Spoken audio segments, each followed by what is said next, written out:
బీసీలకు 42% రిజర్వేషన్ల అమలు కోసం 2 బిల్లులు ఆమోదం పొందడాన్ని సిపిఎం పార్టీ స్వాగతిస్తున్నది.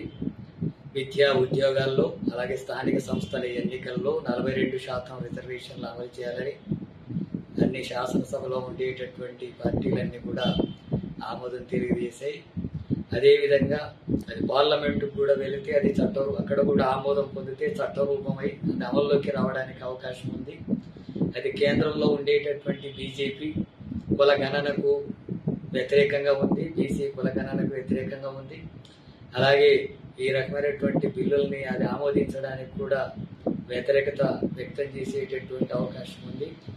ఈ నేపథ్యంలో అన్ని పార్టీలు కలిసి కేంద్రం మీద కూడా ఒత్తిడి తీసుకొచ్చి ఈ 42% రిజర్వేషన్లు చట్టరూపం దాల్చేయటం కోసం గట్టిగా ప్రయత్నం చేయాల్సినటువంటి అవసరం ఉంది. ఆ మేరకు అఖిలపక్షాన్ని తీసుకెళ్లి ప్రయత్నం చేస్తానని చెప్పి కూడా ముఖ్యమంత్రి చెప్పడం జరిగింది. వీటన్నిటిని కూడా త్వరలో అమలు జరగాల. ఎందుకంటే తెలంగాణ రాష్ట్రంలో 56% బీసీలు ఉన్నారు. బీసీలు విద్యా ఉద్యోగాల్లో కానీ అలాగే ఆర్థికంగా వృత్తుల పరంగా అనేక రకాలుగా ఇబ్బందులకు నష్టాలకు గురవుతున్నటువంటి పరిస్థితి ఉంది. అట్లాగే స్థానిక సంస్థల ఎన్నికలు కూడా రాబోతున్నాయి.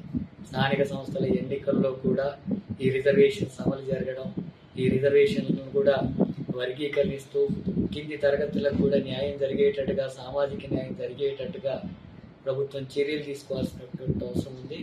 ఆ మేరకు బీజేపీ పార్లమెంట్లో అట్లాగే చట్టరూపం దాల్చడం కోసం కానీ కేంద్రం మీద ఒత్తిడి తీసుకురావడానికి కోసం అన్ని పార్టీలు ప్రయత్నం చేయడంతో పాటు తెలంగాణ రాష్ట్రంలో 8 మంది ఎంపీలు ఉన్నారు, 2 మంత్రులు ఉన్నారు, అలాగే శాసనసభ్యులు కూడా ఉన్నారు. వీళ్ళందరూ కూడా బీజేపీని ఒత్తిడి తీసుకొచ్చి చిత్తశుద్ధి ఉండి దాన్ని అమలు చేసేందుకు కృషి చేయాలా. బండి సంజయ్ చాలాసార్లు మాట్లాడుతున్నాడు, ఆయన కేంద్ర మంత్రి. మేము కులగణనకు అనుకూలమే అని చెప్పి ఇక్కడ మాట్లాడతాడు, కేంద్రంలో మాత్రం కులగణనకు వ్యతిరేకంగా వివరిస్తుంది ఆ పార్టీ. మరి ఇక్కడ రాష్ట్రంలో ఆమోదం తెలియజేసిన తర్వాత పార్లమెంటుకు వెళ్ళిన తర్వాత నిజంగానే కులగణనకు అనుకూలం బీజేపీ అయ్యి ఉంటే, ఈ రాష్ట్రంలో ఉండే బీజేపీ అయ్యి ఉంటే కేంద్రం మీద ఒత్తిడి తీసుకొచ్చి బీజేపీ పార్టీ మీద ఒత్తిడి తీసుకొచ్చి దాన్ని అమలు చేసేందుకు చర్యలు తీసుకోవాలా.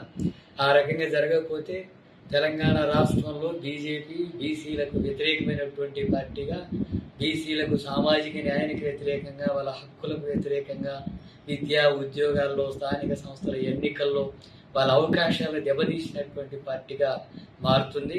అలాంటి స్థితి వస్తే బీజేపీకి వ్యతిరేకంగా ప్రజలు సన్నద్ధం కావాల్సి, సామాజిక న్యాయం కోరేటటువంటి శక్తులంతా కూడా దానికి వ్యతిరేకంగా సన్నద్ధం కావాల్సినటువంటి అవసరం ఉందని చెప్పి తెలియజేస్తున్నాను. అలాగే ఎస్సీ వర్గీకరణకు సంబంధించినటువంటి బిల్లును కూడా ఆమోదించారు. కొన్ని చిన్న చిన్న సవరణలు అవకాశాలున్నా వాటిని సామరస్యంగా చర్చల ద్వారా పరిష్కారం చేసుకొని ముందుకు సాగాల్సినటువంటి అవసరం ఉంది.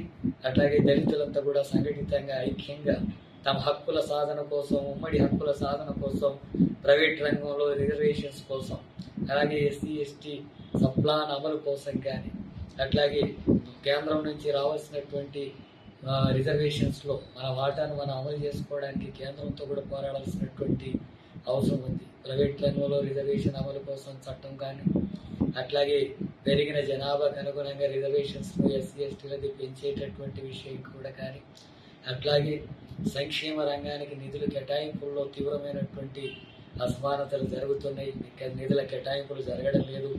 ఆ రకంగా ఎస్సీ ఎస్టీలు అభివృద్ధిలో వెనకబడిపోతున్నటువంటి పరిస్థితి. ఎస్సీ ఎస్టీ బ్యాక్లాగ్ పోస్టులు భర్తీ జరగడం లేదు.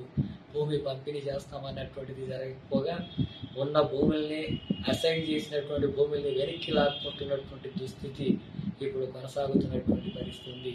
ప్రభుత్వ రంగం నిర్వీర్యమైపోయి రిజర్వేషన్స్ నిరుపయోగంగా మారుతున్నటువంటి పరిస్థితి కూడా కేంద్ర ప్రభుత్వ విధానాల ఫలితంగా అలాంటి స్థితి వస్తుంది. కాబట్టి వీటన్నిటికీ వ్యతిరేకంగా దళితులు, సామాజిక న్యాయం కోరేటటువంటి శక్తులంతా కూడా ఐక్యంగా ఉద్యమించాల్సినటువంటి అవసరం ఉంది. అలాంటి పోరాటాల ద్వారా ఇంకా మరిన్ని హక్కుల్ని సాధించేందుకు కృషి చేయాలి. అట్లాగే శ్రామిక వర్గాలు, ఈ అణగారినటువంటి తరగతులు సంఘటితంగా ఐక్యంగా ఒక ప్రత్యామ్నాయ శక్తిగా ఎదిగి ఒక బలమైనటువంటి ప్రభావం చూసేటట్టుగా హక్కుల్ని సాధించుకునేటటువంటి శక్తిగా ఉద్యమాలు ముందుకు నడపాల్సినటువంటి అవసరం ఉంటుంది. ఆ రకంగా ముందుకు సాగాలని చెప్పి విజ్ఞప్తి చేస్తున్నాను.